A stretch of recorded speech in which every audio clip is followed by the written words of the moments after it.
que volto a falar devagar. Muito boa tarde novamente. Antes de mais, eu sou Cíntia de Paula, sou presidente da Casa do Brasil de Lisboa e hoje vou mediar esse painel tão importante do nosso processo de construção do Fórum Social Europeu das Migrações. Hoje o nosso tema é sobre direitos políticos e participação e temos 4 convidadas que eu gostaria de agradecer imensamente por terem aceito o nosso convite para debater essa temática. Só um momento. Antes de mais, gostaria de falar um pouquinho do Fórum, antes de apresentar as nossas convidadas. O Fórum Social Europeu das Migrações, inicialmente, foi pensado para ser realizado na cidade de Lisboa. Infelizmente, a pandemia foi maior do que nós e do nosso entusiasmo de estarmos todos juntos em Portugal no mês de março. Mas nossa discussão não vai parar por aí, ela vai ser feita de forma online, entre os dias 15 de março, e 15 e 26. Na primeira semana, teremos as atividades autogestionadas que já estão abertas as inscrições e convido a enviarem as vossas propostas no nosso site. O nosso site está aqui, vai estar aqui nos comentários.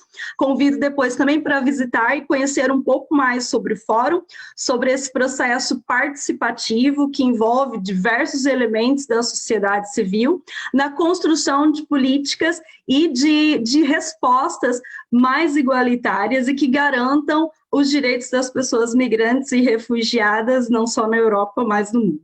Essa é a primeira edição do Fórum e é com muito entusiasmo que nós estamos a desenvolver essa atividade juntamente com muitos voluntárias e voluntários. Novamente, gostaria de agradecer não só da tradução, mas todos e todas que estão a dedicar o seu tempo e o seu trabalho para a construção desse importantíssimo encontro pela primeira vez em Lisboa e realizado na Europa. Pronto.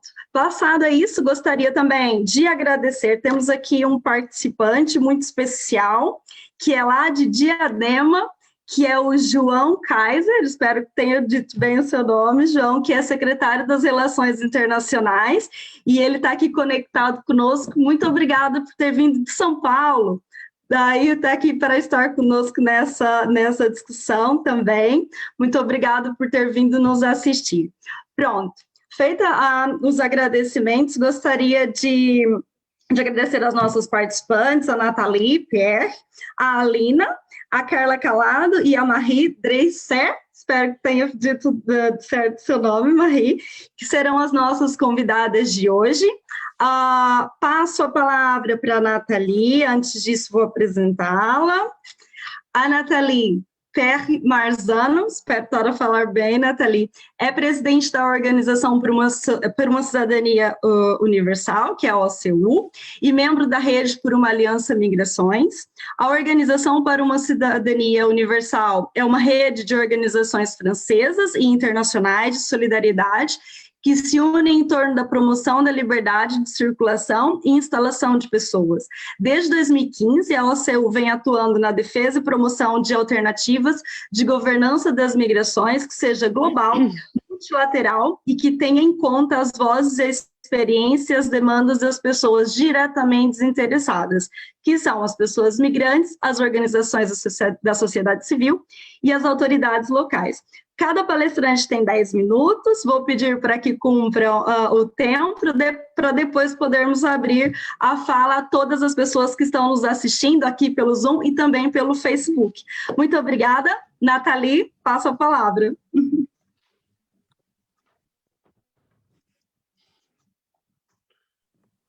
Merci beaucoup, Cynthia. Alors moi, je vais parler en français, voilà. Je ne maîtrise pas suffisamment le portugais pour continuer dans votre langue. Et donc, merci beaucoup pour cette invitation. Et pareil, hein, si je parle trop vite, n'hésitez pas à me faire signe pour que je ralentisse. Donc, effectivement, j'ai l'honneur d'être la présidente de l'Organisation pour une citoyenneté universelle, qui est en fait un regroupement d'un certain nombre d'associations ou de réseaux de la société civile dont fait partie en particulier donc Emmaüs International, dont je suis la déléguée générale le reste de mon temps, et qui est un mouvement qui regroupe 400, à peu près 400 associations locales dans une quarantaine de pays qui travaillent avec les plus exclus à lutter contre les causes de la pauvreté un peu partout dans le monde. Et donc, c'est vrai que ça nous a exposés depuis très longtemps à l'accueil dans nos groupes et les communautés de personnes migrantes qui arrivaient dans nos communautés après des parcours migratoires détestables pour la plupart et qui se retrouvaient sur un territoire sans aucun droit, puisque depuis très longtemps, hélas, les pays occidentaux font barrage à toute ratification d'accords internationaux qui permettraient aux migrants d'avoir des droits, et en particulier la Convention de 1992 sur les droits des travailleurs migrants et de leurs familles, qui n'a jamais été signée ou ratifiée par aucun des pays occidentaux. Et donc, c'est vrai que de cette expérience, nous sommes allés partager cette expérience dans les forums sociaux mondiaux, ceux-là même qui ont démarré à Porto Alegre. Et nous avons, au fur et à mesure de ces partages d'échanges dans ces forums, notamment en 2011 à Dakar, beaucoup travaillé sur une approche des migrations qui revendique la liberté de circulation et d'installation et on va dire son cortège de droits qui devrait accompagner cette liberté de circulation et d'installation.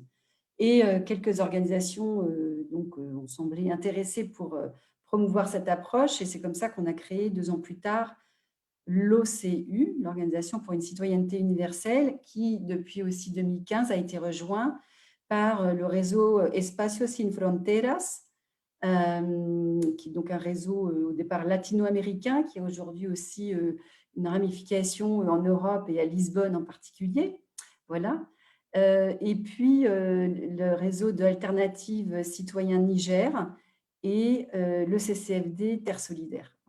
Donc, tous ensemble, on a à cœur de travailler à cette autre approche des migrations qui implique en fait de promouvoir une gouvernance alternative des migrations internationales pour sortir la question de l'élaboration des politiques migratoires de la seule compétence des États-nations et de sortir, par ce fait de l'accaparement de ces politiques par les États, de l'approche sécuritaire et utilitariste que les États, en particulier les États occidentaux, promeuvent depuis plusieurs décennies maintenant.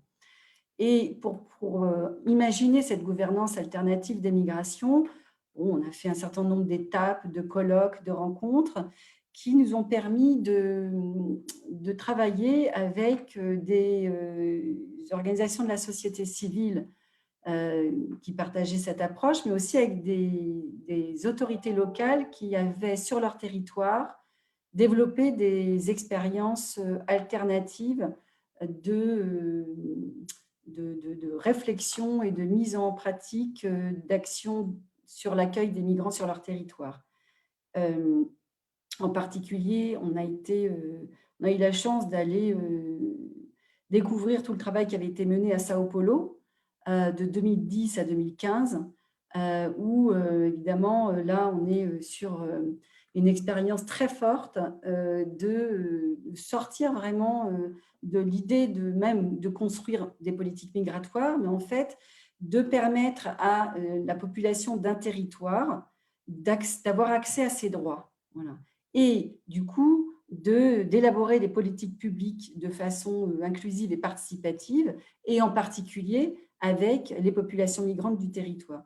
Et c'était très intéressant d'avoir cette expérience qui décadrait complètement les approches habituelles où finalement on se rend compte qu'on essaye d'adoucir souvent des politiques migratoires très défectueuses et voire inhumaines, alors que là, on ne parle plus de politique migratoire, on parle de politique publique d'accès aux droits fondamentaux. Et ça nous a énormément inspiré. Et ce qui est intéressant, c'est que ça inspire aussi les autorités locales, parce que finalement, ça permet d'élargir beaucoup plus le travail des autorités locales sur leur territoire. Et donc, voilà, on a travaillé là-dessus. Et en parallèle, on a eu la chance d'avoir en France un réseau d'élus et d'autorités locales qui s'est constitué et donc on a une représentante aujourd'hui avec Marie-Dominique, donc l'ANVITA.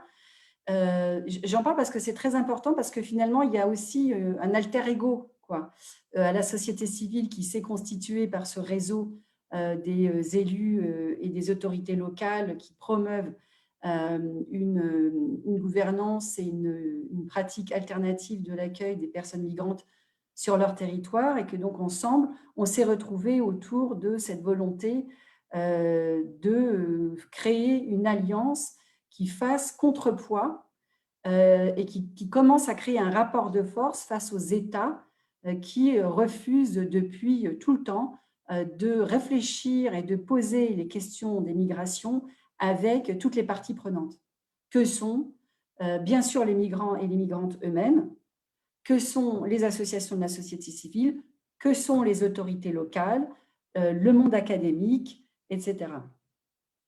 Et du coup, on a travaillé en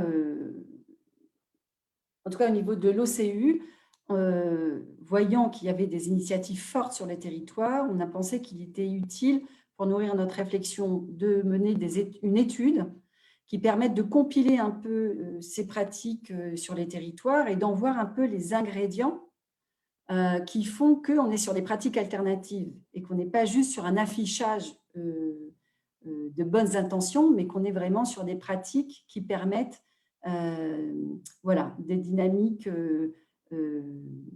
positives sur un territoire. Et voilà, à partir de là, on a partagé les résultats de cette étude, et c'est comme ça aussi qu'on a pu préparer une rencontre en octobre 2019 avec l'ANVITA pour élargir, enfin pour lancer ce qu'on a appelé l'Alliance Migration, et en fait permettre un élargissement des personnes, des acteurs de la société civile ou autorités locales qui voulaient participer à cette alliance. Donc, en octobre 2019, on a réussi à réunir 200 personnes à Paris, dans le musée de l'histoire de l'immigration, 100 personnes issues de la société civile et 100 personnes issues des autorités locales du monde entier. On avait de New York à Bamako, en passant par Barcelone, enfin voilà. Donc, et c'est là où on a posé vraiment les premières bases de cette alliance autour de 2 principes et de 8 actions. Parce que l'idée de cette alliance, c'est qu'elle s'incarne par son action. Voilà. Et là encore, qu'on montre que les choses sont possibles concrètement sur des territoires et que beaucoup d'acteurs et d'actrices sont déjà en train de les travailler. Depuis 2019, évidemment, on a été un peu percuté dans la mise en œuvre des actions en 2020, compte tenu de ce qu'on a tous vécu. Mais on a quand même réussi à mettre en œuvre une action forte de l'Alliance qui ne demande qu'à être enrichie. Et donc là, on est sur la question de comment proposer des convergences pour construire cette alliance société civile, mouvements sociaux. Eh bien, donc on est en train de formaliser ce qu'on appelle un processus de labellisation de territoire de citoyenneté universelle, c'est-à-dire d'espaces qui affichent vouloir accueillir dignement et de façon inconditionnelle toutes les personnes sur leur territoire, et en particulier les personnes exilées, des territoires qui affichent leur volonté de co-construire leur politique publique avec la société civile, des territoires qui affichent que sur la question des migrations, il faut impliquer les premiers concernés, que sont les personnes exilées qui sont sur leur territoire, et permettre in fine à chacune des personnes présentes sur le territoire d'avoir un égal accès à ses droits fondamentaux et d'avoir le droit d'exercer d'exercer et de vivre sa citoyenneté. Voilà. Et donc, voilà, on appelle ça une démarche de label, c'est pas très joli. On est en train de réfléchir à comment on va l'appeler. Voilà, c'est encore en cogitation, mais l'idée surtout qu'il y a derrière, c'est de montrer comment, voilà, ensemble, autorités locales, société civile, on peut promouvoir et faire en sorte d'essaimer ces pratiques de territoire de citoyenneté universelle sur la base d'un socle commun qui s'appuie sur les principes que j'ai cités un peu rapidement, mais sur lesquels on pourra revenir voilà, plus tard dans nos échanges. Je pense que je vais m'en tenir là pour démarrer, de façon à ce que les autres intervenantes puissent aussi s'exprimer et compléter ou venir enrichir toutes ces expériences vraiment pleines d'espoir qu'on essaye de promouvoir.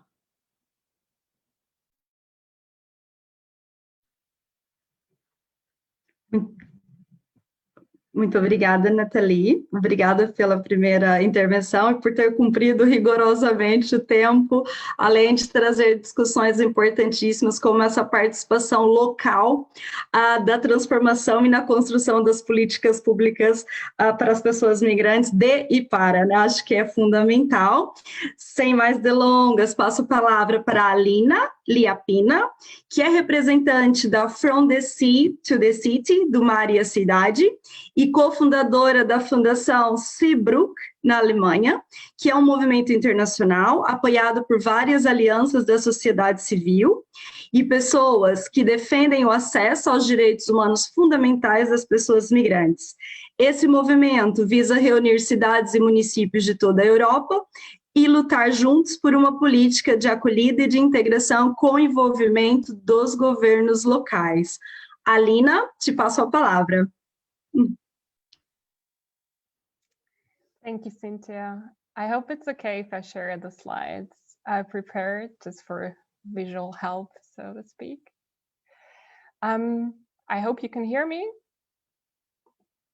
Great. Just a second. Here you go.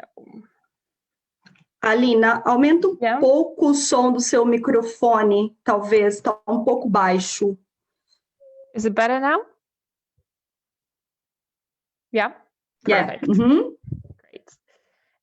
So I'm going to be talking about From the Sea to the City, and it's a European coordination platform that brings together a lot of different actors or stakeholders, if you will, such as mayors, city representatives, movements, and NGOs from across Europe, with the aim to advocate for an active role of cities and the civil society organizations in the European decisions on migration policy. As of now, parts of our platform are NGOs like Emergency, Open Arms, Sea-Watch, and Mediterranean, but also think tanks like European Alternatives and Humboldt Viadrina Governance Platform, as well as Seebrugge, which is also mentioned, and another movement from Italy, like Welcome to Europe. And of course, because it's a city approach, we closely work together with the cities of Palermo and Potsdam. I think before I explain the goal, it is important to say a couple of words or sentences on our background, where we basically come from.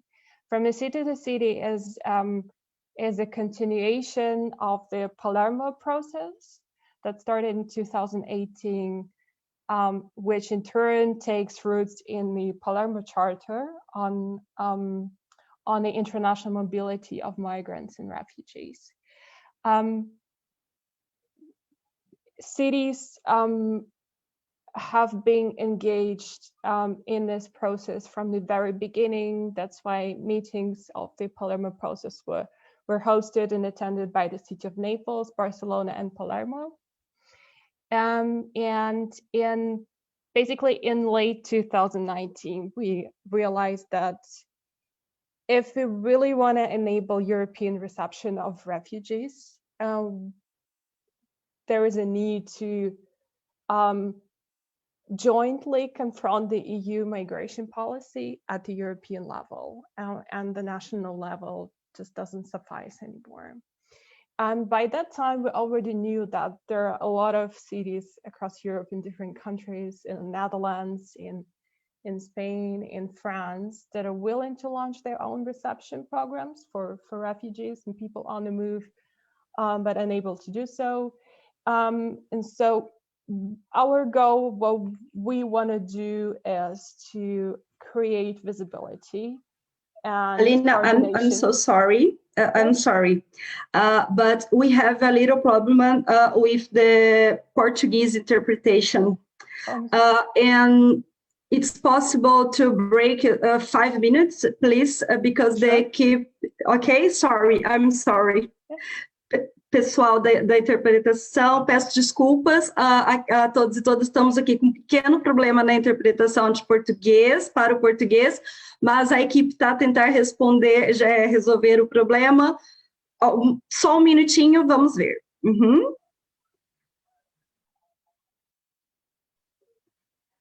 Peço desculpas, esse mundo digital tem dessas coisas que não controlamos. Sure.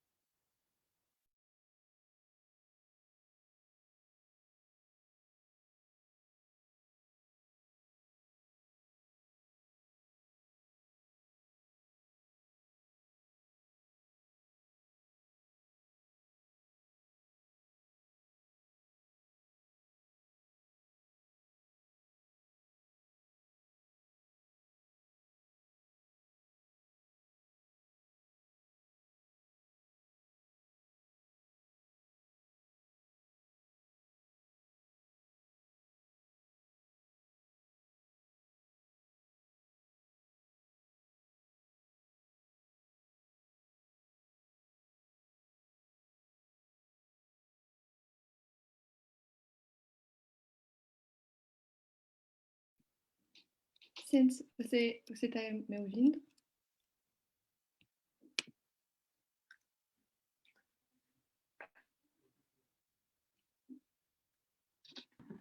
Sim, estou. Vou tentar fazer a interpretação. O outro intérprete teve um problema. Ok. Ok, tá bem. Então, Alina? Again? Thank you. I'm sorry. No worries. Can I continue? Great. Okay. So as I was saying, the goal of From the Sea to the City is to create visibility for all those cities and who are willing to receive refugees. Someone is still on. And coordinate them basically at the European level. So our vision is to join forces to reimagine how a different European migration policy could look like that would have cities and municipalities and human rights at its center. And with that vision, we want to send a strong signal to European institutions that we want to pursue a different welcoming policy, and we are opposing illegal practices like border camps and pushbacks. So in order to do that, we think that a new alliance is needed between the civil society and the city and the cities that would actively advocate for an increased role of municipalities in the decision-making of the European Union and also on financial decisions. For that, last year, we tried to set the stage for the whole process by conducting online discussion panels with civil society representatives and city administrations And we got endorsements from cities like Barcelona, Bologna, Kiel, Milan, Naples, Pozzallo, Rothenburg am Neckar. For those who don't know, it's a very small but very engaged German town. And Utrecht, by sending them a letter of intent and just kind of getting to know each other. But also getting on board a lot of a range of important stakeholders like Anvita, who is also present here, and some EP members of the European Parliament. So in order to jumpstart this advocacy process for different roles of European cities, we want to organize an online conference. Initially, we wanted to conduct a physical conference in Palermo, but now due to COVID, it's impossible, of course. So the online conference is going to take place on 18th and 19th of June this year, 2021, together with Potsdam and Palermo, two cities that, along with civil society actors, will be inviting to the conference, sending invitations to other European cities. We're going to save the dates, send save the date invitations by later February, and the conference will basically consist of two parts. A meeting between the mayors, where they will basically publish a statement or resolution against the European Migration Pact. And the second part will consist of a series of online sessions between a range of stakeholders like civil society initiatives and city administration members. And another invitation for you I was supposed to advertise for is another conference in March 2021, organized by Inter Alia, where From the Sea to the City will hold a panel, and Zia Brücke, which is basically me, I'll do a workshop on engagement with cities. So if you want to know more about initiatives, do take part in it. And of course, you can always drop us an email. Thank you. That's it for me for now. Happy to answer your questions.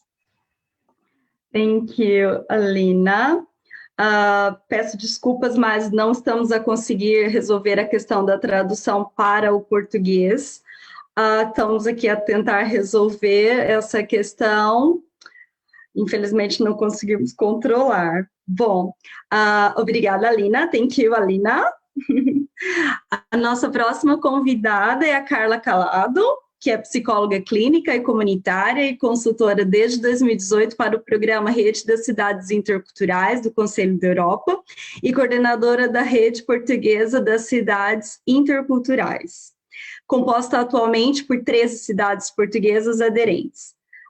São conselhos onde o executivo e todas as pessoas que trabalham no município estão empenhadas em promover ativamente a diversidade local, acolher famílias recém-chegadas e assegurar que todas as pessoas se sentem incluídas. Participou igualmente no lançamento e direção da Carta Portuguesa para a Diversidade. Olá, Carla, bem-vinda. Se calhar vou pedir para você falar em português, pode ser? Por conta da dificuldade que estão aí, faz ao contrário. Bem-vinda, Carla, muito obrigada. Obrigada eu, olá, e obrigada pelo convite. É sempre bom estar aqui nestes fóruns e conseguir inspirar-me com outras experiências e também poder partilhar aquilo que estamos a fazer. Só para vos dizer... Realmente eu trabalho para o Conselho da Europa, mas também trabalho para a Fundação HQuem, também nesta temática da inclusão, e portanto estou também a trabalhar em várias vertentes a este nível. A rede portuguesa das cidades interculturais, ela pertence a uma rede internacional, portanto uma rede internacional das cidades interculturais, que é um projeto do Conselho da Europa, e este projeto reúne já 142 cidades em todo o mundo, não só na Europa, e Portugal constituiu uma rede nacional por já ter 13 cidades e já ser um número interessantes para se começar a fazer algum trabalho a nível nacional. E o meu papel é fazer a ponte entre a rede nacional e a internacional. Em Portugal, estas são as cidades que fazem parte da rede, são cidades de várias zonas do país, desde o norte ao sul do país, são 13 cidades muito diferentes, rurais, urbanas, de interior, de litoral, há um bocadinho de tudo, o que é muito interessante também na nossa partilha, no nosso trabalho.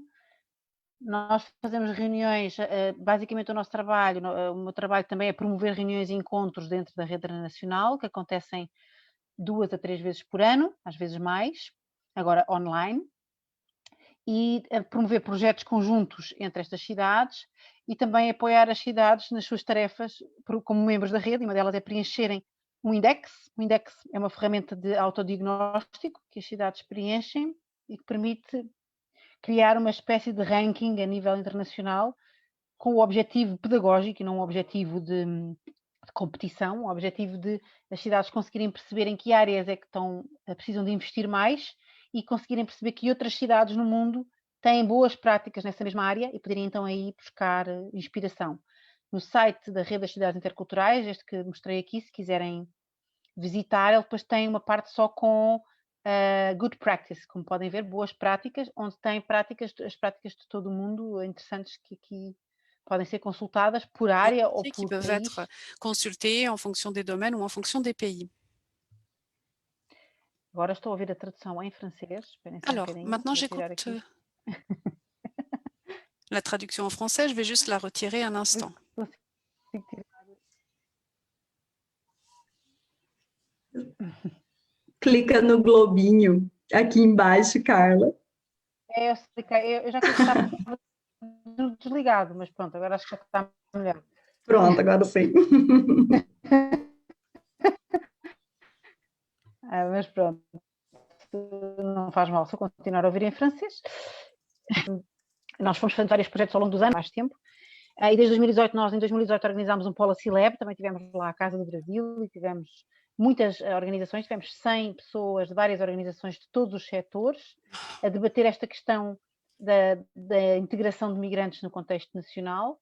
O tema era um bocadinho da lei à prática, as diferenças e o que é que podemos fazer, porque há uma lei muito positiva de integração em Portugal, mas depois a prática não corresponde muitas vezes àquilo que a lei almeja. E foi um debate muito interessante com várias ideias práticas de como é que se pode reduzir esse gap entre a lei e a prática.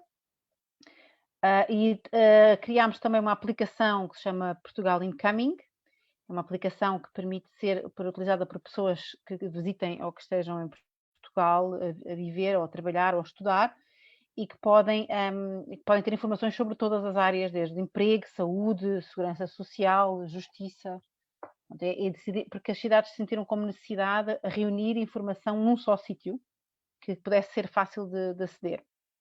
Esta aplicação já está disponível, não está na App Store, mas é disponível no nosso site online. Criámos também um curso online chamado Cidades Interculturais Passo a Passo. Ele também vai ser feito também com legendas em português. Neste momento ele está nesta universidade online, mas também vai estar no site do Conselho da Europa gratuitamente. Fizemos também já um webinar, o webinar que fizemos ano passado sobre as cidades interculturais. Tivemos uma partilha de São Paulo, também muito interessante, e das cidades de Portimão, Santa Maria da Feira e Amadora. Foi, no fundo, uma partilha. Vamos fazendo também essas partilhas. E participamos também em várias campanhas e eventos organizados pela Rede Internacional. O ano passado, no Dia das Migrações, foi realizada esta campanha chamada Proud of My Intercultural City, e pessoas de todas as cidades foram convidadas a fotografar-se com estas frases nas suas línguas, as diversas línguas, e com algumas pessoas até usaram as suas bandeiras e as suas diferentes identidades, e foi usada um bocadinho para fazer campanha nas redes sociais e para sensibilizar para esta questão da integração. E como são 142 cidades a nível mundial, conseguimos uma projeção bastante boa quando fazemos uma campanha deste género. E o ano passado criámos também estes 3 produtos, um guia de acolhimento, que no fundo reúne as informações que também estão na app, mas de uma forma escrita e mais completa, e um guia de facilitação de sessões de acolhimento, porque quisemos basear-nos na experiência de algumas cidades, inclusive a Santa Maria da Feira. Faz já sessões de acolhimento para pessoas que chegam a Portugal uma ou 2 vezes por ano, em que vai transmitir informação, não só transmitir informação, como apoiar na aprendizagem do português e como promover também o networking e o restabelecimento de relações entre as pessoas que chegam e pessoas que já estão na cidade, outros migrantes ou pessoas que sejam autóctonos, e portanto vai fazendo aqui um trabalho de acolhimento muito regular, interessante. Então quisemos basear-nos nisso e fazer aqui algumas dicas de acolhimento. Criámos também uma matriz para o plano de integração. Isto, no fundo, muitas cidades em Portugal têm nós chamamos o plano de integração de migrantes, que é desenvolvido e mobilizado pelo Alto Comissariado para as Migrações, e algumas não têm mais experiência do que outras nestes planos, e quisemos reunir aqui algumas dicas e algumas ideias práticas e recursos que existam para as cidades poderem desenvolver estes planos. E foi o nosso trabalho do ano passado, foi basicamente isso. Só para vos dar muito rapidamente alguns casos práticos. Há muitos, e no site poderão ver mais, mas um dos exemplos é, por exemplo, a Amadora criou este guia de acolhimento para pessoas recém-chegadas ao município, que está em português e inglês e tem informações muito interessantes, inclusive sobre, por exemplo, regras de convivência, como é que funciona a recolha do lixo, enfim, tudo o que seja questões práticas que sentem que muitas vezes as pessoas, quando chegam, não sabem como é que funcionam, e podes bloquear aqui algumas questões. Depois outras coisas mais complexas, como o acesso a serviços, não é? A Câmara de Lisboa tem vindo a desenvolver um projeto que já existe em vários sítios do mundo, se chama Biblioteca Humana. A Câmara de Lisboa tem muitas práticas nesta área de interculturalidade, tem também um conselho de uma Assembleia Municipal para a Interculturalidade. Eu creio que o caso do Brasil também está envolvido com a Câmara aqui em várias destas iniciativas. Estão a criar um site também só dirigido a esta comunidade, portanto a Câmara de Lisboa realmente está muito envolvida. A Biblioteca Humana também acontece em Braga e, no fundo, são momentos em que se promove a interligação e o estabelecimento de relações entre pessoas de diferentes origens, em que podemos ouvir histórias. Neste caso, a Biblioteca Humana de Portugal, de Lisboa, não é só sobre migrantes, também podemos ter pessoas, por exemplo, já tivemos pessoas de transgénero, já tivemos outro tipo de públicos, mas que contam a sua história em forma, não é história, como é, e pode haver perguntas, respostas, e no fundo é um espaço seguro para que haja este diálogo e esta conversação e se ultrapassem barreiras entre grupos de pessoas. É um projeto também muito interessante, porque a interculturalidade também tem esta componente de estabelecer pontos e relações entre as pessoas, não é? De aprendermos uns com os outros, e esta área é muito importante. Braga criou aqui uma plataforma online que se chama Braga Diversidade, brincando com a palavra cidade e diversidade, onde reúne várias das iniciativas que tem nesta área, quer na área do emprego, quer na área da igualdade de género, quer o que chamamos de cafés interculturais, que são discussões e debates que têm acontecido agora online sobre esta questão da interculturalidade, mais uma vez promovendo aqui as relações entre pessoas, desconstrução de preconceitos e estereótipos. Tem sido bastante interessante. E eles participaram também num movimento que existe muito dentro desta rede das cidades interculturais internacional, que se chama o Movimento Anti-Rumores. Foi um projeto criado em Espanha, já testado em várias cidades em Portugal, que no fundo o que faz é recolher os principais rumores que existem sobre migrantes na cidade e depois ir pesquisar dados estatísticos e informações reais sobre esses rumores, que desconstruam esses rumores. E depois é feita uma campanha de comunicação acerca desses rumores e com informação que contradiz de alguma forma esses rumores. Tem sido muito interessante, principalmente está a ser adaptado também para trabalhar com públicos mais jovens, e tem sido muito interessante também porque realmente às vezes numa época em que é tão fácil passar mensagens online, não é? Como é que conseguimos fazer um contramovimento que contradiz as fake news e os discursos demagógicos e populistas que possam surgir a este nível, com dados, não é? Que também é importante. Nós temos aqui várias plataformas onde também podem obter mais informação. O nosso site cidadesinterculturais.pt tem todos os manuais que nós já traduzimos para português, porque há muitas ferramentas do Conselho da Europa, mas algumas já estão traduzidas em português e estão no nosso site, podem lá pesquisar e encontrar e descarregar. Como o manual anti-rumores, por exemplo, o tal index que falei, o manual de cidade intercultural passo a passo, também há este também em inglês. Todas estas existem também em inglês e francês, todas as ferramentas existem nestas duas línguas, mas também há algumas já em português. Temos também o nosso Instagram, Facebook e LinkedIn, onde também nos podem seguir e ter mais notícias sobre o que fazemos. E no fundo é isso também, qualquer questão, estou disponível. Muito obrigada, Carla. Traz aqui uma importante perspectiva, sobretudo dos planos municipais em Portugal, né, que tem vindo a serem desenvolvidos e muito mais coisa. Muito obrigada, tenho certeza que teremos ótimas questões aqui para o debate. Peço desculpas, tivemos aqui alguns problemas também com a tradução em francês, mas penso que já estão resolvidos. Faz parte. Pronto, convido a nossa última, mas não menos importante convidada, Marie-Dominique Dreyzé, acho que falei certo, que foi vice-presidente da Câmara e encarregada da Secretaria de Solidariedade da cidade de Estrasburgo, França, quando a cidade cofundou a ANVITA, que é a Associação Nacional de Cidades e Territórios Acolhedores, em setembro de 2018. Participou ativamente... Bonjour.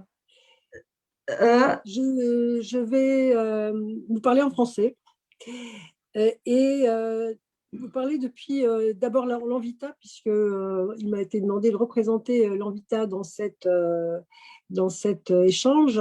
Mais en même temps, je m'attacherai à parler aussi un peu de Strasbourg, qui est une concrétisation finalement de comment au sein de l'ANVITA, on peut mettre en mouvement la société civile tout en étant à des fonctions politiques. Donc, tout d'abord, un rappel rapide, l'ANVITA est une association nationale qui est récente. Elle s'est créée en octobre 2018. L'ANVITA, c'est l'Association nationale des villes et territoires accueillants, et c'est un réseau national qui regroupe des villes, mais aussi des élus. Et aujourd'hui, ce sont pas loin d'une quarantaine de villes, des départements au nombre de 2, des régions au nombre de 3, des métropoles, et parmi les villes de petite et grande taille, toutes celles qui rejoignent l'ANVITA, en tout cas, se retrouvent sur des valeurs de solidarité, d'inclusion et de défense d'un accueil inconditionnel des migrants sur leur territoire. C'est ce qui sont les valeurs qui sont le socle de notre association. Et cette association, en fait, est issue d'une dynamique qu'il faut peut-être repositionner. Merci à Nathalie qui a un peu mis en perspective les dernières années en France, tout au moins, mais elle à une échelle bien plus internationale que l'ANVITA. Encore que l'ANVITA a des prétentions de réseau de dynamique de travail aussi à l'échelle européenne, voire même davantage, puisque nous avons ensemble initié l'Alliance des migrations. En 2017-2018, la France était très animée autour de la question migratoire, puisque évidemment, vous vous en souvenez, c'était l'arrivée des réfugiés attendus, pas toujours là, bien évidemment, mais la question migratoire était au cœur de débats dans la société civile en particulier. Il y avait toute une dynamique avec les États généraux des migrations au cours de l'année 2017. Et il y a eu cette fameuse convention nationale portée par Damien Carême, qui était maire de Grande-Synthe, et qui a rassemblé pas loin de 2000 personnes, je crois, sur 2 jours. Et ces personnes étaient issues de la société civile aussi, de personnes parfois très, très actifs, parfois simplement en ayant une conscience de développer une réflexion autour de ces questions dans un contexte migratoire complexe, mais aussi des chercheurs, des universitaires de divers horizons et des élus. Et je pense que cette convention a été l'expression déjà de l'ADN de l'ANVITA, qui est l'ADN aussi de l'Alliance, et qu'on retrouve un peu, d'ailleurs, je suis enchantée de faire ces rencontres aujourd'hui, qu'on retrouve un peu dans vos réseaux, en particulier vous qui travaillez à partir de l'Allemagne ou du Portugal. On retrouve toujours la même volonté, pour une raison simple finalement, c'est que la question migratoire ne peut pas se faire sans les citoyens, et qu'elle ne peut pas, que la société n'évoluera pas sans l'action des citoyens et la prise de conscience des citoyens. Alors, quelle est la place des politiques dans l'histoire? C'est bien là peut-être la question différemment posée certainement, mais on y reviendra peut-être. Toujours est-il que au départ, nous n'étions pas nombreux. 9 villes fondatrices, les plus grosses étant Nantes et Strasbourg. Grenoble était aussi là. Après, c'était Grande-Synthe et d'autres villes comme Ivry-sur-Seine, le premier arrondissement de Lyon. Et nous avions des convictions que c'était là que devaient se faire les choses pour une raison aussi très simple.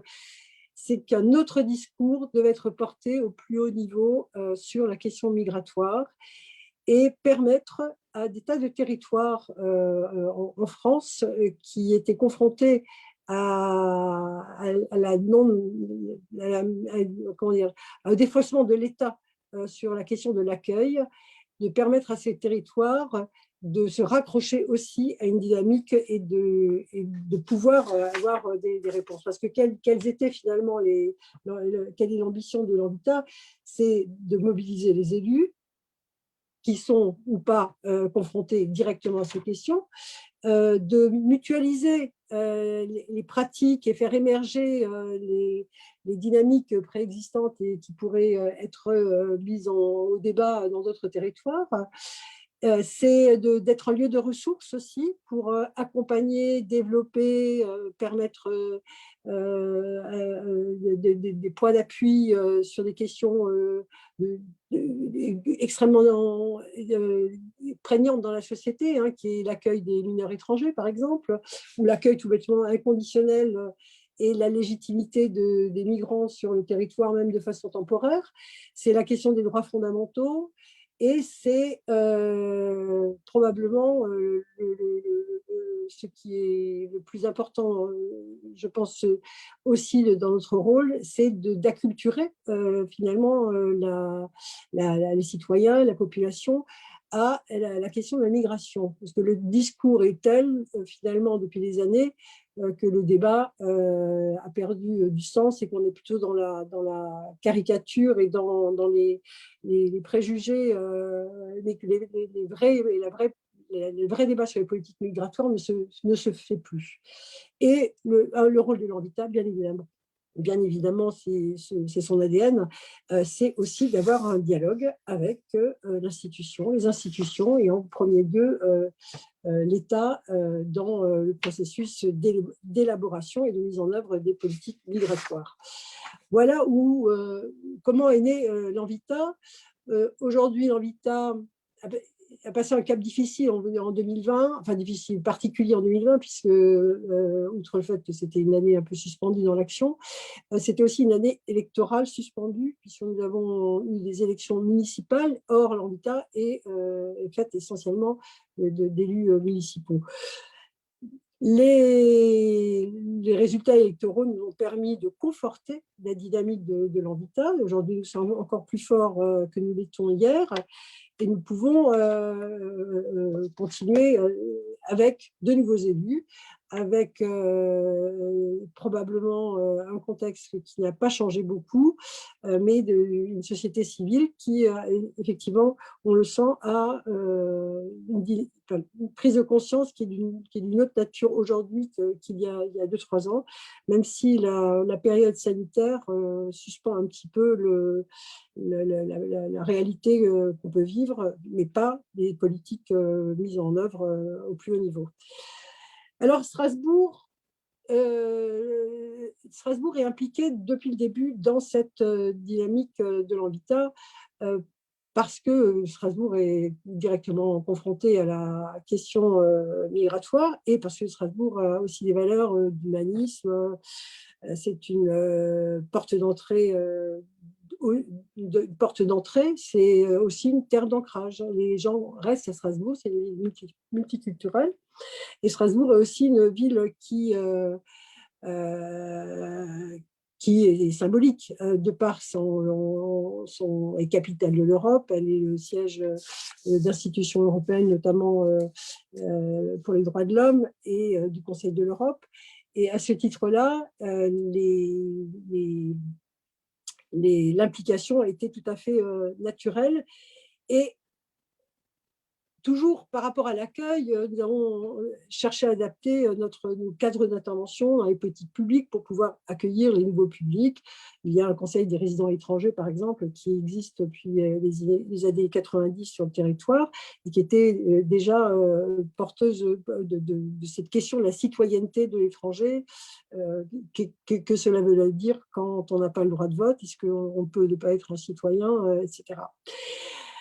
Mais la réalité nous a rattrapés, ou plutôt dépassés, j'ai envie de dire, à partir de 2015, puisque la situation s'est tendue et qu'il a bien fallu, attention, j'ai un chat qui vient ici, pardon, et il a bien fallu répondre différemment. Et il y a eu 3 axes finalement qui ont mis en œuvre notre action, et on retrouve tout à fait l'ADN de l'Envita. C'est une interpellation politique auprès des forces de l'État, mais aussi une interpellation locale et surtout une mobilisation qui permet un appel à la mobilisation qui permet de répondre aux besoins d'urgence et comment dire, d'impliquer plus collectivement sur la question des migrants, les citoyens. Donc, un appel à la mobilisation. Je suis désolée, je vais mettre du bazar dans mes petites notes. Je suis, excusez-moi, j'ai un petit souci de papier.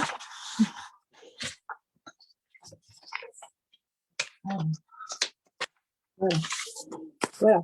Donc, un engagement politique qui s'est concrétisé par une démarche politique auprès des services de l'État, de l'institution, avec en même temps une mobilisation des citoyens et des associations.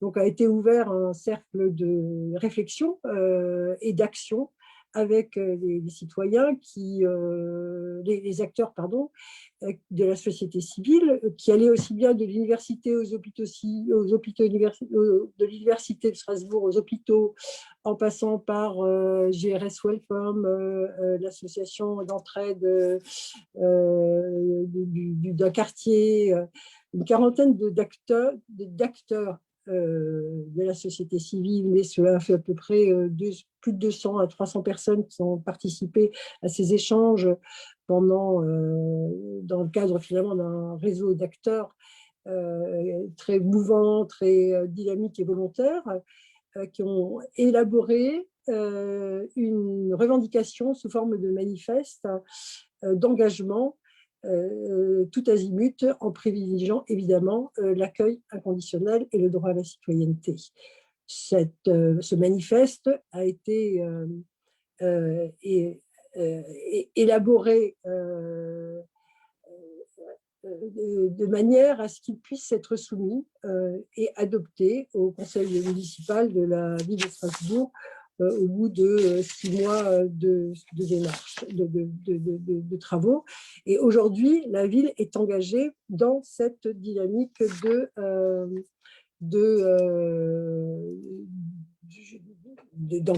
engagée dans cette dynamique qui associe les réseaux de citoyens. Parallèlement, la ville est engagée dans les réseaux européens, notamment Ville interculturelle, et dans d'autres programmes en associant parfois des acteurs locaux et parfois en s'associant à des villes de France et même d'Italie ou d'Allemagne pour répondre à des appels à projets européens pour promouvoir effectivement ces politiques d'inclusion et d'émancipation sur le territoire. Voilà en quelques mots, je ne serai pas plus longue sur ce qui est possible, mais ce que j'attends moi beaucoup de cet échange, avec la société civile, c'est que nous puissions localement, je pense que c'est l'objectif premier qui nous anime, outre le fait de répondre à l'urgence et de chercher un cadre national pour ouvrir plus largement ce débat sur les politiques migratoires qui soient plus justes. Ce qui est recherché dans notre pratique ici localement, c'est de permettre que le débat sur les migrations soit plus serein, qu'il monte en qualité et que nous puissions avoir une forme de banalisation, j'ai envie de dire, et que des migrations, et non plus que cela soit un défi, mais simplement une normalité et surtout une richesse qui, bien sûr, que tout le monde sait, que nous savons essentiel dans la constitution de notre humanité.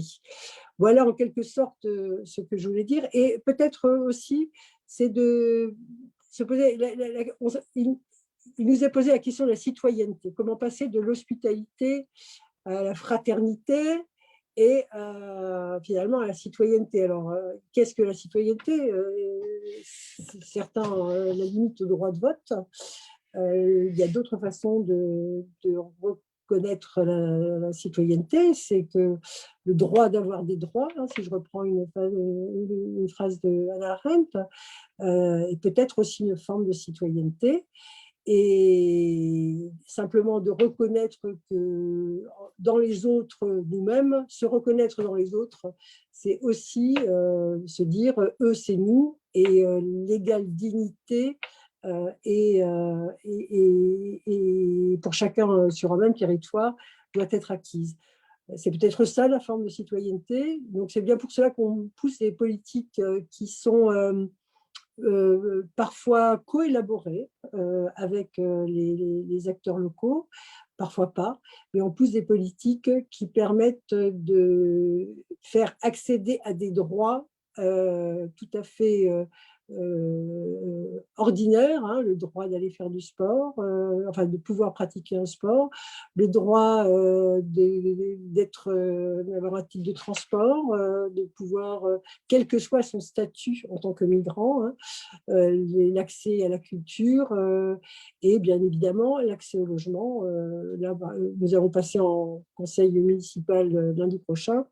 En même temps que nous réadhérons à l'Envita, nous allons adhérer à la plateforme SOS Méditerranée pour pouvoir travailler en lien et soutenir aussi ces partenaires, entre guillemets, et nous créons nous ouvrons des places d'hébergement avec accompagnement, accès sanitaire, etc., etc. Voilà. Donc, pour une collectivité et pour je pense, disons, les élus politiques, il y a tout lieu de travailler avec la société civile, au risque sinon de ne pas pouvoir faire avancer la question migratoire dans notre pays. Et moi, je suis vraiment enchantée que l'Envita et l'OCU aient pu s'engager ensemble dans l'Alliance des migrations. Voilà.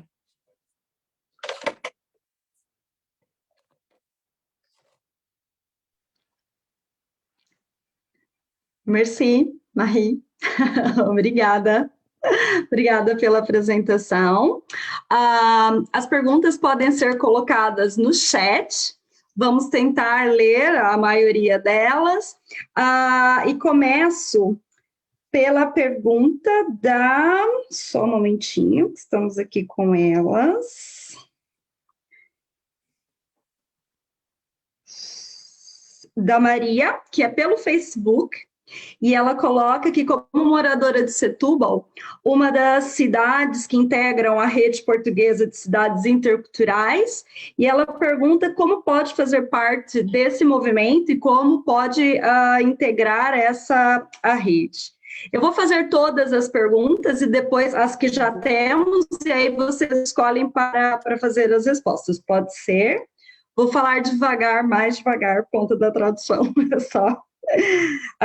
Também temos aqui a da Brit, e ela diz que essas iniciativas são muito interessantes e inspiradoras, e a partir das diferentes apresentações, ela gostaria de perguntar às intervenientes, às nossas convidadas, quais são, nas vossas opiniões, os maiores desafios que enfrentamos para fazer brilhar o discurso sobre o poder e os povos refugiados, e como está a mobilizar a participação das auto-organizações de migrantes e refugiados na Europa. A Valérie também nos pergunta se seria possível prever uma espécie de geminação entre cidades europeias com a mesma importância, cujos valores comuns em torno da hospitalidade servindo de base. Podemos ficar, Carla Calado, quer começar? Como a primeira pergunta é para você. Ok, obrigada pelas perguntas. Bom, primeiro que tudo, Setúbal, realmente o meu trabalho é mais direto com as cidades, mas Setúbal, fazendo parte da rede, qualquer cidadão ou organização da sociedade civil que queira apoiar a cidade nesta sua missão, ou porque traz ideias, ou porque tem um projeto, ou porque tem uma associação, ou uma organização, deve dirigir-se então ao município. Geralmente a maior parte destes municípios é o departamento ou da ação social, ou de cidadania, ou de direitos sociais, que trabalha esta temática. Algumas cidades têm também um departamento específico para interculturalidade. No caso de Setúbal, eu creio que é dentro da ação social. Eu não tenho muitas informações sobre Setúbal porque eles não têm estado tão presentes na rede ultimamente, mas eu creio que é uma questão de contactar a cidade e de fazer essa parceria, porque a maior parte destas cidades implementam as suas estratégias interculturais em parceria com organizações do terceiro setor, organizações da sociedade civil, quer que sejam lideradas por migrantes, quer não lideradas por migrantes, e portanto acho que... Olá, Roberto, tudo bem? Sim, e entretanto é uma questão de contactar e de fazer essas propostas. Em relação aos desafios, há realmente alguns desafios, e os desafios, a meu ver, em Portugal vêm de mentalidades e de discursos e de falta de informação, muitas vezes, que pode acontecer. Portanto, eu acho que há aqui vários fatores que podem trazer. A meu ver, a proliferação de discursos pouco informados e falsos, e às vezes um bocadinho exaltados, sobre as pessoas que chegam, que causa medo e que causa receio, não é? A comunicação social também, a forma como retrata determinados grupos de recém-chegados, tudo isto acho que são elementos importantes a ter em conta neste fator e que nós, como sociedade, temos que trabalhar em termos de sensibilização. Eu acredito que aqui há realmente esta questão. Para mobilização, é uma excelente questão. Eu sei que as cidades todas têm diferentes níveis de relação. Por exemplo, vou-vos dar um exemplo. Braga e algumas cidades têm o que chamam um grupo de mediadores interculturais.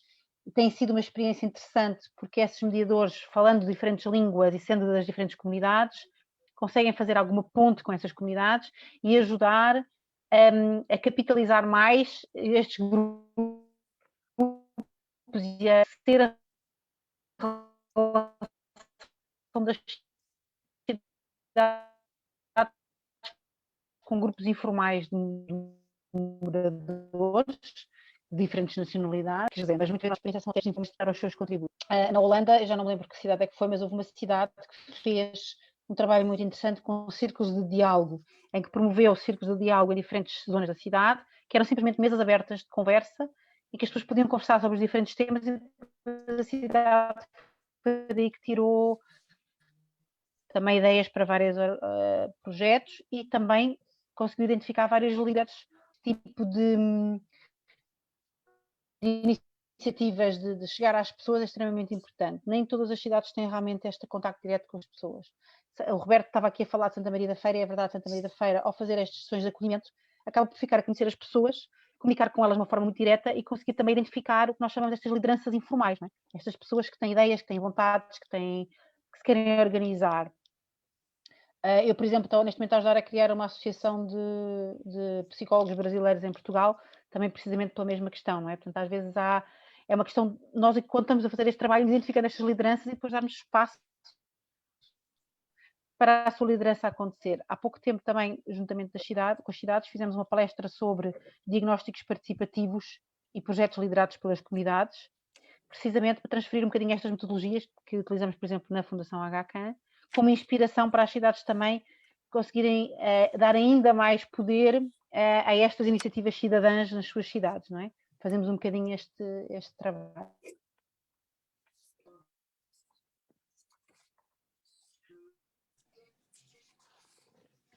Penso que travou a Carla. Não sei se que é sobre a transferência de políticas. Pronto, em relação à geminação e às transferências, isso já acontece dentro da rede internacional e dentro da rede nacional. É precisamente isso que nós tentamos fazer. Estamos a tentar, por exemplo, criar grupos de interesse entre as cidades portuguesas que trabalhem com os mesmos grupos. Por exemplo, há muitas cidades a trabalhar com a comunidade cigana e querem fazer trabalho, querem trocar experiências. Portanto, tentamos um bocadinho fazer já esse trabalho. Não é muito fácil porque as cidades muitas vezes já têm tantas coisas, estão em tantas redes, isto não é assim tão simples, não é? E a pessoa que está a representar a cidade está já a representar também várias redes e às vezes há muitos pedidos de vários sítios. Temos que nos organizar melhor entre nós, diria eu, para também se calhar capitalizarmos mais isto e não estarmos a fazer pedidos diferentes, se calhar em diferentes direções, porque há muitas redes nestas temáticas, há Welcoming Cities, há várias redes, então também tem que haver um bocadinho esse trabalho. Mas existe, o objetivo da rede é precisamente fazer isso e todos os anos é feito um questionário que se percebe quais é que são as áreas de maior interesse e também através do index se percebe, muitas vezes, por exemplo, quando uma cidade preenche o index, foi o caso de Loures este ano passado, percebemos que, por exemplo, havia uma área que era preciso trabalhar mais e é logo sugerido à cidade entrar em contacto com outra cidade que tenha políticas e práticas muito interessantes nessa área. Fazemos logo esse papel, só que não podemos obrigar as cidades a contactarem-se, não é? Podemos sugerir, estimular. Pronto, esse é o nosso papel, não é? Mas fazemos já esse trabalho e eu acho que claramente podemos ir mais longe também nesse trabalho, claro que sim. Não sei se respondi a tudo. Obrigado, Carla, penso que sim. Nathalie?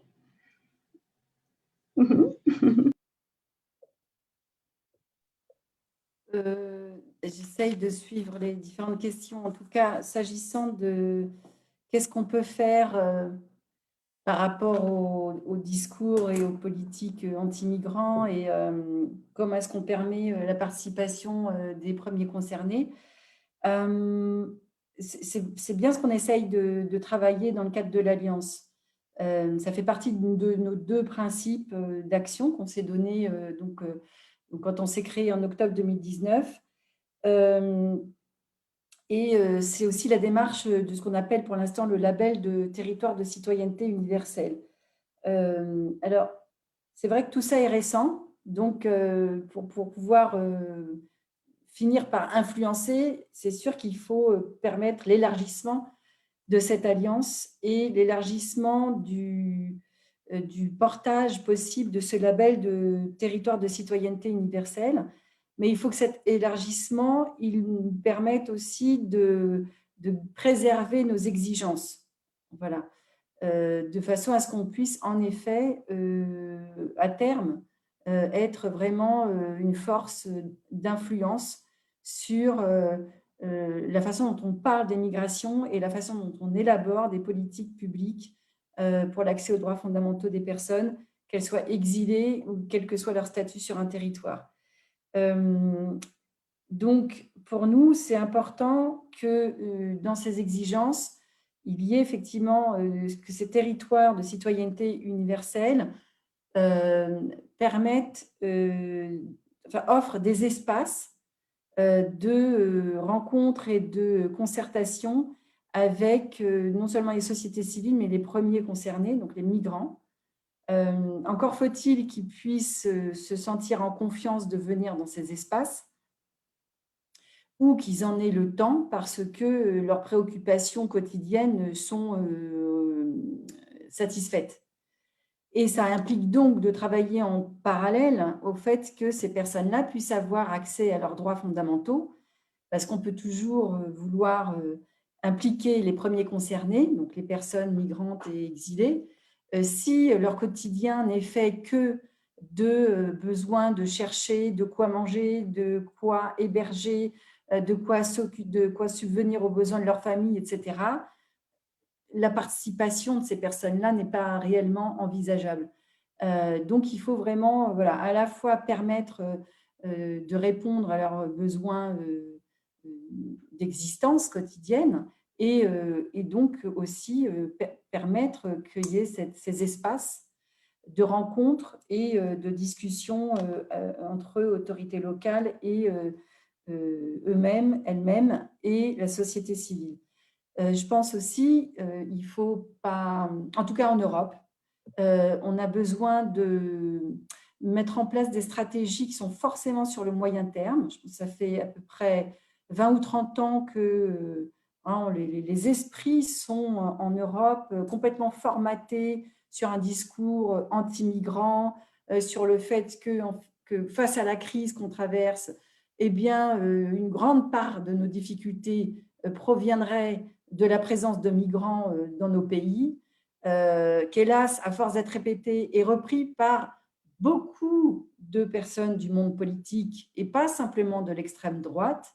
Il y a une espèce de formatage des cerveaux européens qui va nécessiter qu'on soit très nombreux et investis sur la durée pour arriver à montrer par les pratiques qui existent dans des territoires que, en fait, tout ce qu'on leur a raconté ces dernières décennies, c'est n'importe quoi. Et que quand la présence des personnes exilées sur un territoire est pensée politiquement, quand on pense à des politiques vraiment d'accueil et quand on implique les citoyens, l'ensemble des citoyens d'un territoire dans cette réflexion, ça se passe très bien. Et c'est ce qu'on essaye de faire dans cette alliance OCU-Envita, dans cette alliance migration, c'est de partir des pratiques pour donner à voir comment c'est possible de vivre autrement la présence d'exilés dans un territoire et comment c'est au contraire source de beaucoup de dynamisme de ce territoire. Et donc, pour l'instant, là on est en train de faire tout un travail pour mettre en visibilité ces pratiques. Donc, on a des personnes qui travaillent sur 5 territoires simultanément en ce moment, à Lisbonne, à Barcelone, à Palerme et dans deux villes en France que sont Grenoble et Montreuil, où il y a des pratiques qui ont été mises en place. Bon, on aurait pu choisir Strasbourg, hein, Marie-Dominique a parlé aussi des pratiques de Strasbourg, mais voilà, et de montrer comment dans ces territoires, l'alliance autorité locale, société civile fonctionne déjà et qu'elle permet d'avoir des initiatives et des pratiques qui permettent voilà, cette revendication d'égal accès aux droits et de pleine participation citoyenne de chacun. On va continuer à mener ce travail sur d'autres territoires parce que c'est sûr que les politiques qu'on vit en Europe particulièrement sont choquantes, brutales, désespérantes, mais heureusement, il y a ces petits espaces d'espoir que sont ces territoires de citoyenneté universelle. Donc voilà, on va bientôt travailler sur des territoires en Belgique, on espère en Allemagne, à Zeebrugge, si j'ai bien tout compris. Et voilà, et on espère aussi aller montrer ce qui se passe dans des territoires comme Montevideo, comme Sao Paulo, évidemment, même si en ce moment au Brésil, évidemment, les choses ne sont pas tout à fait dans la dynamique de ce qui a pu être fait de 2010 à 2015 dans la ville de Sao Paulo. Mais aussi en Argentine et aussi à Bogota. Voilà. Donc, il y a pas mal de territoires. Et donc, je pense que pour arriver à monter en puissance et proposer pas simplement un contre-discours, mais une autre vérité, voilà, il faut qu'on arrive à amplifier tout ça et il faut effectivement qu'on resitue, qu'on arrive à resituer les migrations dans leur réalité historique et dans leur réalité statistique. Hein. Évidemment, Carla le disait, on est en permanence assailli de faux chiffres, fausses statistiques, fausses affirmations. Et c'est vrai que nos mouvements sociaux et même les autorités locales, on n'est pas très bons on n'est pas très armés. Voilà, on n'a pas cette pratique de la diffusion de fausses informations. rapide, instantané. Voilà, on est des acteurs préoccupés d'essayer d'expliquer et de justifier ce qu'on dit. Hein. Et c'est vrai que c'est la démarche du label. Hein. On veut montrer que ce qu'on dit, c'est vrai, puisque ça existe déjà sur des territoires. Donc, ça prend plus de temps. Mais voilà, en tout cas, c'est la dynamique qui est lancée. Elle a cette ambition-là.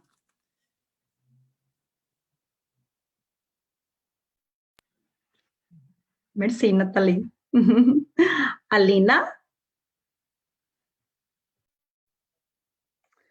I think pretty much everything has been said. I can only second my fellow speakers. I think the biggest challenge is the process itself, and there's just no way around it. We need a common alternative narrative on migration that is anti-nationalist, not built around or framed as a security issue, but as a human rights issue. And yeah, Europe of cities, that is basically defending human rights as opposed to national governments. I think though, just maybe one thing I'd like to emphasize, I think fighting fake news at this stage we're in is not sufficient anymore. And what is really needed and was, for example, was a major kind of icebreaker or game changer in Germany is cities actively campaigning with civil society groups. By doing that, reshaping public debate on migration, so that it's not only shaped by AfD and basically Nazi parties. Yeah, I think otherwise everything else I would just repeat. Muito obrigada, Alina. Marie?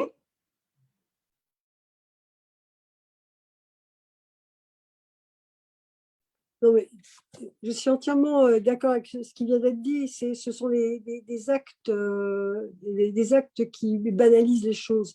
J'ai eu plusieurs fois des accrochages comme ça avec la préfecture en disant mais rien que les files devant la préfecture d'étrangers tous les matins de 6h du matin à midi, rien que ça donne des éléments au pot du discours migratoire aujourd'hui qui est nous sommes envahis, c'est plus possible, en plus c'est pas les moments où c'est le plus serein, gérer les files d'attente, donc il y a parfois des incidents, donc ça conforte ce genre de dérive.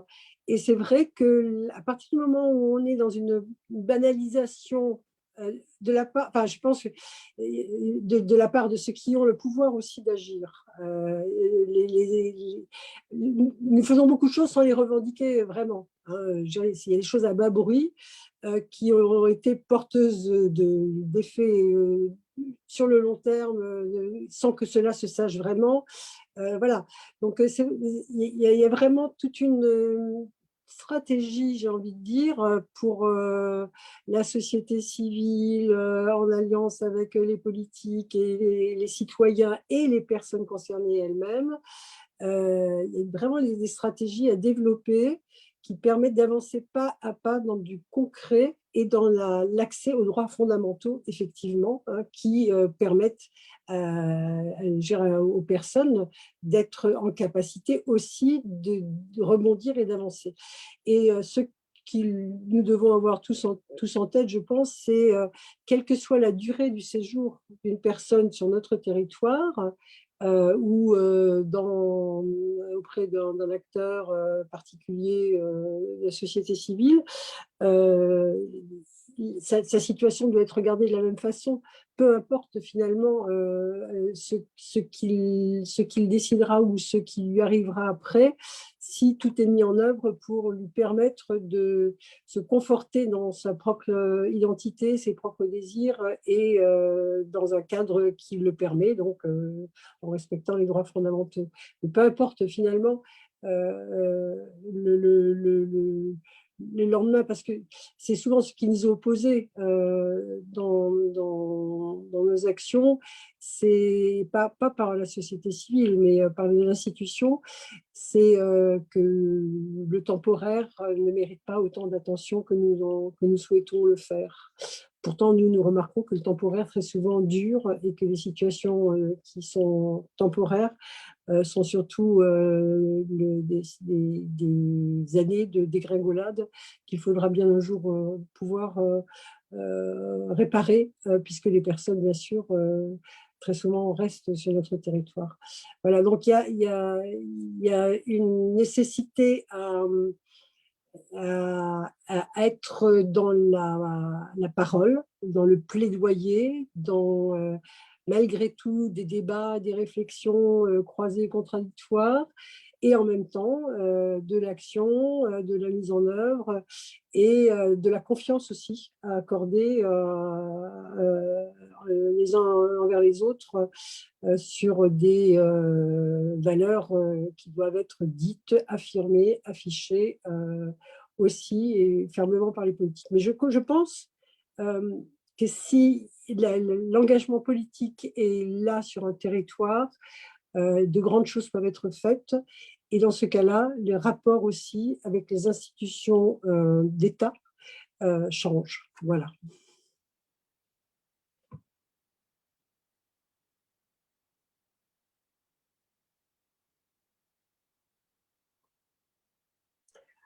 Mais peut-être pour finir, ce que je voulais dire malgré tout, c'est que depuis 15 jours, la coprésidence de l'Envita est portée par le président fondateur, Damien Carême, et par la maire de Strasbourg, Jeanne Barzéguian.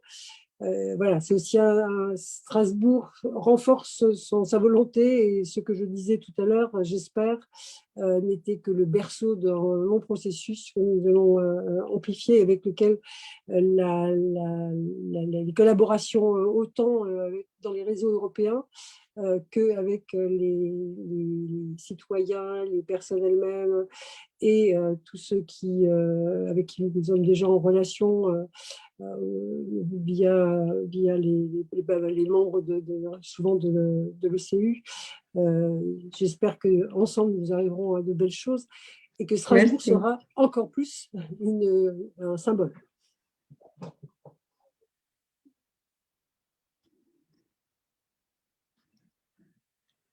Obrigada. Muito obrigada, Marie, a todas as respostas. Antes de passar para a próxima questão, gostaria também de agradecer a todas as pessoas que estão a nos assistir de diversas partes do mundo. Temos do Brasil, de vários países da Europa, dos Estados Unidos, muitas pessoas aqui a nos assistir, e que é muito importante para nós esse debate tão alargado.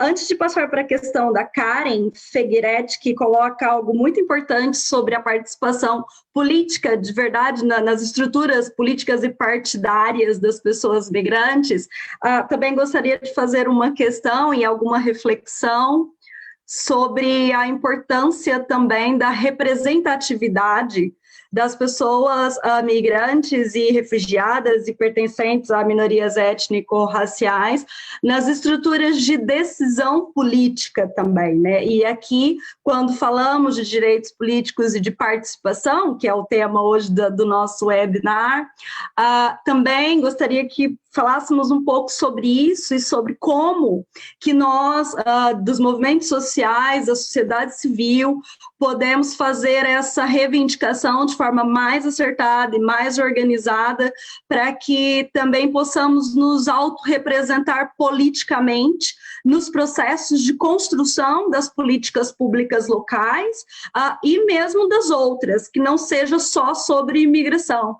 Porque acho que representatividade também é ocuparmos diferentes espaços de decisão na sociedade, no país em que vivemos, né? E aí, Continuo com a pergunta da Karen, que é muito interessante também, vou ler aqui devagar. Ela parabeniza a nossa iniciativa e acredita que seja importante esse diálogo, mas ela gostaria de fazer uma pergunta que pode ir para todas, né? E que se prende ao fato do protagonismo da vida político-cívica local, que ela se inspira na nossa deputada brasileira, Maria Dantas, que é deputada em Espanha, e ela pergunta como tem se mobilizado as associações e movimentos para inserir migrantes no espaço político oficial, nas câmaras, nos parlamentos, e que políticas têm sido aprovadas para incluir essa diversidade nos espaços decisórios da Europa. Por exemplo, em Portugal, vamos ter eleições municipais e quantos migrantes irão se candidatar? E ela pergunta se também uma perspectiva, numa perspectiva antifascista das esquerdas brasileiras atuais, que é preciso ocupar para resistir. E aí, quem quiser começar a primeira. Posso começar? É assim, primeiro que tudo, eu não faço ideia quantos representantes migrantes existem nas eleições, nas próximas eleições à Câmara, mas acredito que muito poucos. E realmente esta é uma área onde ainda nós temos muito que trabalhar e há questões legais envolvidas, porque depende muito do estatuto de cada pessoa em termos da cidadania para poder aceder a cargos políticos, também depende de outros fatores, também do seu, enfim, de registros criminais, etc. Portanto, há uma série de outros fatores e, portanto, acaba por acontecer que acaba por haver muito pouca gente neste momento que esteja em condições, fazendo todas as critérios para poder aceder. Essa é uma primeira questão. A segunda questão, acho que também falta muita informação, eu vi isso quando trabalhei no Casal da Mira, na Amadora, das pessoas que já nacionalizadas saberem também os seus direitos e mesmo não estando ainda nacionalizadas, têm direitos ainda políticos, embora possam não fazer parte de listas, mas podem fazer, há outras coisas que podem fazer e onde podem participar, e acho que há aqui um papel também de nós, como organizações do terceiro setor, de informar as pessoas sobre os seus direitos e deveres políticos. Eu não acho que isto, para mim isto não é uma luta uns contra outros, eu acho que é todos juntos que conseguimos lá ir. Agora, claramente há dois caminhos que é preciso fazer, um de maior abertura para que as pessoas migrantes possam participar a nível político, quer informal, quer formalmente, que acho que as duas formas são importantes, quer como organizações sociais, quer como membros de partidos ou membros de listas, mesmo que sejam independentes.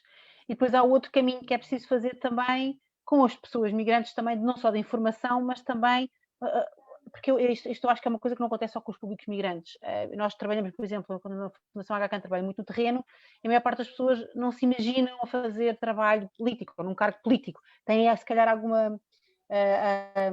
têm alguma dificuldade, se calhar, em imaginar-se nesse papel e a responsabilidade que isso traz, também por falta de informação, mas eventualmente também por insegurança, por ser transmitido sem querer, que se calhar não é para nós, é só para um grupo especial de pessoas, a política, não é? Acho que há um bocadinho às vezes esta ideia, e portanto também há um trabalho que é preciso fazer de desconstrução do que é isto, de ser, por exemplo, participar numa junta de freguesia como membro eleito, não é? Que pode ser uma boa forma de começar, e por aí adiante, não é? Já algumas juntas de freguesia eu acho que já começam a ter mais essa experiência, ao nível das juntas é mais fácil. A nível das câmaras, eu não conheço muitas que tenham essa representação ao ponto de vista político. Têm, sim, órgãos consultivos, muitas vezes, mas lá está, informais, que fazem uma consultoria e suporte e fazem algum lobby também, obviamente, por estas questões. Mas lá está, muito externalizado, não interno. Mas acho que é um trabalho que temos que fazer, certamente, e agora não é um trabalho para uma mulher sozinha, né? E portanto acho que temos que pensar nisso todos em conjunto. E trabalhar com os partidos também, né, Carla? Só para acrescentar também um ponto. Nathalie?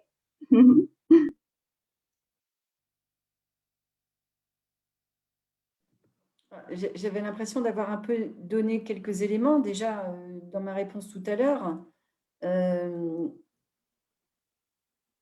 Je pense que, et Marie-Dominique en a parlé aussi, si on se met à l'échelle des territoires, c'est aussi parce qu'on pense que les autorités locales ont un rôle à jouer pour favoriser la création de débats publics et citoyens qui permettrait en effet voilà, une expression, y compris des premiers concernés, sur ces questions des politiques publiques sur leur territoire.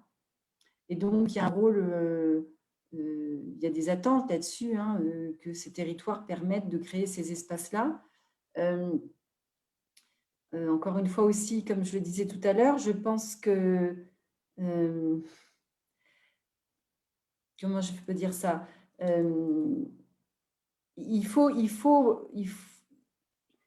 on peut espérer l'implication politique des personnes migrantes, c'est évident, encore faut-il que leur vie au quotidien soit pas un combat permanent, quoi. C'est-à-dire que pour beaucoup de personnes exilées dans les territoires, en tout cas en Europe, dans beaucoup de pays d'Europe, pour beaucoup d'entre elles, on est dans une grande précarité. C'est pour ça qu'un mouvement comme Emmaüs international est aussi impliqué sur la question des migrants. C'est parce qu'effectivement, le fait qu'il n'ait pas de droit reconnu quand ils partent de chez eux pour arriver à un endroit, fait qu'on les met dans des situations de précarité systématique. Dès lors que tu es dans des quotidiens de précarité, il faut avoir une sacrée force et une sacrée énergie pour arriver en plus à pouvoir s'impliquer voilà, plus politiquement. Bon, mais je pense que nos mouvements sociaux pourraient aussi réfléchir plus ou mieux ou plus ensemble, je ne sais pas comment il faut le dire, à comment accompagner la création de mouvements, d'organisations, de mouvements des premiers concernés eux-mêmes sur un territoire, effectivement. Je pense que c'est aussi important qu'on puisse travailler à ça parce que ça s'est beaucoup perdu. Bon, on a eu en France, dans les années 70-80, il y avait le mouvement des foyers de jeunes travailleurs et qui étaient voilà, des mouvements sociaux en tant que tels. Il y a le mouvement des collectifs de sans-papiers qui existent difficilement quand même, mais qui existent. Mais c'est vrai qu'on n'est pas forcément très en soutien à l'émergence et à la structuration de mouvements sociaux de personnes migrantes elles-mêmes et que voilà, il faut certainement qu'on y travaille beaucoup plus et qu'on identifie des territoires dans lesquels ils ont une existence plus forte. Je pense notamment à Barcelone, où il y a quand même une assez forte structuration qui s'est organisée, notamment autour de mouvements de femmes travailleuses domestiques. Voilà. Et c'est vrai que forcément un peu plus structurées, leur capacité à peser dans les débats politiques et dans l'élaboration des politiques publiques, elle est forcément plus forte que quand on est juste avec des personnes un peu isolées dans leurs problématiques quotidiennes, à essayer de savoir comment, de quoi leur lendemain va être fait, quoi. Donc, voilà, j'amènerai ça comme élément de réflexion.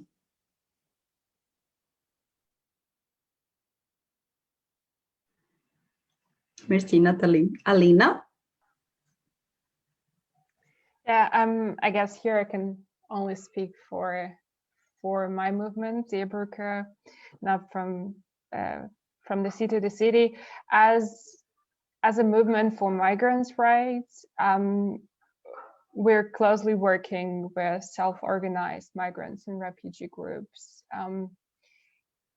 Maybe just a couple of words to the structure of our movement. It consists of roughly 100 local groups across Germany, or closely connected to the self-organized groups. In that sense, we're supporting them politically as well as financially.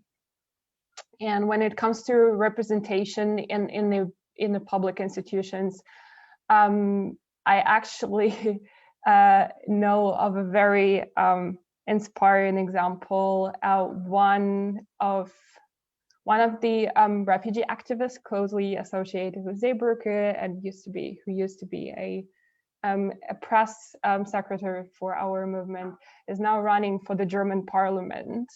And I think it's a huge change for Germany and for German political landscape. And it is possible, it was made possible thanks to our common campaign together with cities. If it wasn't for 200 German cities actively advocating to receive the refugees, there wouldn't be space for people like him to run his campaign and really gain visibility. But of course, at large, people with migration history or refugee status are severely underrepresented in the public institutions. And I think this is our role and our task to encourage them to run for office.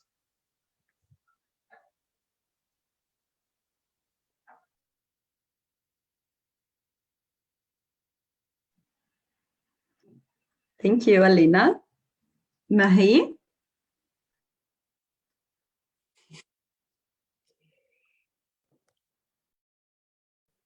Oui, effectivement, sur la question de la participation, de l'implication des personnes, il y a des préalables, bien évidemment. Et c'est vrai que, par exemple, autour des réfugiés, donc statutaires, hein, qui sont sur notre territoire, en dialogue, enfin, on a une convention d'ailleurs partenariale avec la DIER, qui est la délégation interministérielle pour les réfugiés. Nous avons pu disposer de fonds assez importants qu'on a consacrés à des appels à projets chaque année depuis 2 ans. Je crois que c'est le 2e cette année, ou le 3e. Des appels à projets autour de cette question de l'appropriation de la société dans laquelle ces nouveaux arrivants vivent désormais. Et cela se fait par de mille et une façons. Donc, ces appels à projets, une vingtaine, je crois, entre 20 et 25 projets sont retenus et qui sont très divers, autant dans le monde de la culture, de l'accompagnement sportif, de l'apprentissage, je ne sais trop le vélo, la flûte, ou je ne sais rien. Enfin, c'est très divers, même la cuisine, autour de la cuisine. Et mélange, il y a quelques règles de principe, hein, à ces projets, c'est qu'il y ait toujours un mélange entre réfugiés et habitants anciens, on va dire, du territoire, de manière à ce qu'il y ait vraiment une confiance qui s'installe et une pénétration de notre société par tous les biais possibles. C'est aussi les approches institutionnelles, d'ailleurs, dans ces projets, parfois c'est assez par des biais divers. Par les randonnées pédestres dans les Vosges, il peut être abordé des questions de société institutionnelle. C'est assez surprenant. Les partenaires qui répondent à ces projets sont assez inventifs, il faut reconnaître. Et je pense que c'est aussi par cette banalisation du quotidien, je ne sais plus qui parlait de lieux de rencontre avec des espèces de, chez nous on appelle ça des Stammtisch, hein, des échanges comme ça, tout azimut, ou avec un thème régulier, table ouverte quelque part, où cela peut se passer simplement. Je pense que c'est aussi comme cela qu'on arrive à remettre de manière très rapide, on va dire, de l'intégration, de l'inclusion et de la capacité après à trouver sa place plus facilement en tant que parent d'élèves, à participer à une liste de représentants de parents d'élèves, ou l'accompagnement de sortie de classe, ou ce genre de choses qui concourent elles-mêmes à construire du relationnel, du lien, et donc de la connaissance aussi. Voilà. Donc nous, c'est un petit exemple, mais je pense on doit trouver, je voyais sur le chat là, quelqu'un de Montpellier qui disait faire les choses à bas bruit, c'est pas toujours payant, on devrait en parler plus. Oui et non, je pense qu'il y a beaucoup de choses qui se font à bas bruit, mais que beaucoup de gens savent, hein. Il n'y a pas de souci, ça circule dans les réseaux, mais qui sont moins démonstratives de quoi que ce soit et qui ne demandent pas qu'on mette des focales. La plupart du temps, ceux qui participent n'ont pas non plus envie d'être considérés comme des personnes sur lesquelles on a comme ça un regard permanent. Aussi, il faut aussi savoir respecter cela.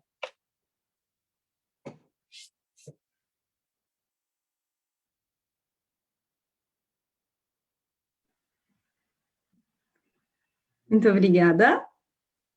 Obrigada, Marie.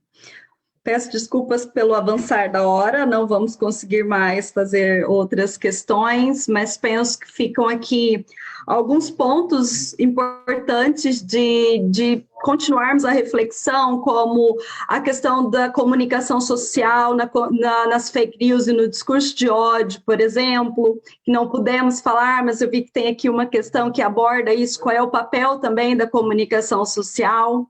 Acho que fica muito, muito importante pensarmos essa estratégia local, a estratégia desse envolvimento das pessoas migrantes nas atividades e nas políticas públicas locais, e locais a partir do nosso bairro, a partir...